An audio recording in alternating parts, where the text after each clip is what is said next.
Today, I caught up with the ladies of Mango Mango to get an update since their Shark Tank debut. Spread it, mix it, shake it, stir it. Spread it, mix it, shake it, stir it. It's been 6 months since they danced their way into the public eye.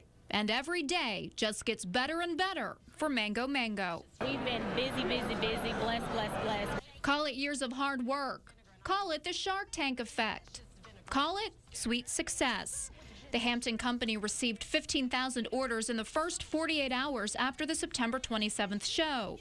More rolled in when the episode then re-aired in December. Even though we didn't get the deal, it wasn't the end for us. It's just been the beginning. Since Shark Tank, these all-natural preserves hit store shelves across the U.S. They're also shipped worldwide to places like Amsterdam. We call it a party in a jar because you can use it over 100 ways. They and their many customers use it as is. Serve it on meats, in salads. It's the mango vinaigrette. I'm sampling Mango Mango mixed with cream cheese. That is really good. Word of mouth endorsements help to keep the company growing, but the founders don't forget where they came from. Mango Mango was first a staple of their catering business and then took off thanks to loyal clients, some TV exposure, and the state that's standing behind them. We're happy to be Virginia's finest. We don't feel like we could have done it anywhere but here, actually. Mango Mango now is working on distribution throughout Canada, and we wish them a lot of luck. We're able to help give dignity through identity. It's not just a slave, but it's a name of a person. They were mothers and fathers, someone's sister or brother. But on paper, during the age of slavery, they were recognized only as property. People were traded, moved about, disconnected from families and communities. And so we're helping to rebuild those links. Dr. Laurinette Lee, curator of African American history, digs into the past with a fervor, determined to learn who each slave really was. Using records that date back to 1831, Lee finds their names, who owned them, and anything else she can possibly find. She then enters everything into the Unknown No Longer database, which the public can use to search for a family member, to fill in blanks on their family trees. I'm sure that having to go back and kind of connect the dots from a historical standpoint, that's very challenging. Yes, it is, very much so. We're dealing with history that fades over time. Is when you're looking at paper. The ink fades, the paper becomes brittle. It gets very difficult to read it, but it's so worthwhile. Virginia was the largest slaveholding state, 500,000 people in 1860 alone. When the database launched in September 2011, there were 1,500 names. Now well over 10,000 slaves have been identified. When we look at a document of an enslaved woman named Lucretia, it includes her family relationships as well. This is the kind of information that helps those who are searching for family members begin to put the pieces together. If there's a family relationship, if there's an age, any prices that's associated with people, any illnesses, any health conditions, all of those things are noted. Lee says she can't change history, but she can help this generation learn more about where they came from and how slaves shaped the Virginia we know today. Have you got a drawer full of knives that are about as dull as a doorstop? Hi, Anthony Sullivan here for the Edge of Glory. It's the first As Seen on TV product that we've tested that shares a name with a Lady Gaga song. Edge of Glory, with its dual ceramic hardened teeth, says it's the only knife sharpener you'll ever need. The tiny device attaches right to your counter and promises to give you back your edge in the kitchen. We paid $10.99 for it at a local discount store. I live in the kitchen. Lots of cooking. Grandchildren eat a lot. Meet this week's tester, Rosie Tarkington. She's looking for a simple, quick way to take care of her cutlery. I have an OCD husband who, when he pulls a knife out of a drawer, if it won't cut what he's trying to cut, he grabs our little sharpener and sharpens away, and he has been known to go out to the garage and use this grinder. After spending a few minutes with the directions, Rosie gets down to business. First, she tries to cut an apple with this knife just to show us how dull it is. She then attaches the Edge of Glory to her counter and starts the sharpening. She gives the newly sharpened knife a test on the same apple. It did it better. Rosie also sharpens a few other dull knives and gives cutting up a lemon a try. She even embraces her inner ninja and starts cutting on the fly. Her verdict? Edge of Glory is, I think, a pretty good little product. It didn't work on all of these knives. As I said before, these are old, have gotten over-sharpened. I think it worked better than I thought it was going to. We did notice one minor issue with Edge of Glory. We'll have that part of the story tomorrow on Good Morning Richmond. Morgan Dean, 8 News. A very active crime scene out here tonight. We are on the corner of Harwood Street and Glenfield Avenue. We can confirm 2 women have been shot here tonight.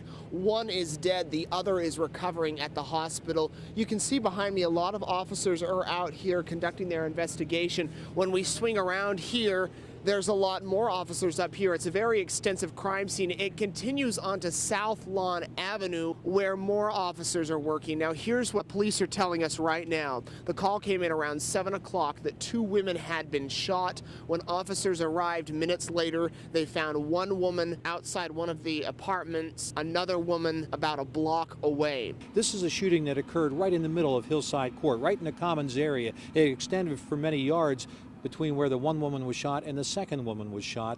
So everybody here is at risk, and we really need people to step up and let us know what they know by giving us a call at 780-1000. And you can see family members and friends of the victims very upset tonight. A lot of people out here wondering what happened. Police continue their investigation tonight. They're working to determine more accurate descriptions on the suspects, also victim information, and of course we will stay on the story and have the latest news as we receive it. Reporting in Richmond tonight, Nate Eaton, 8 News.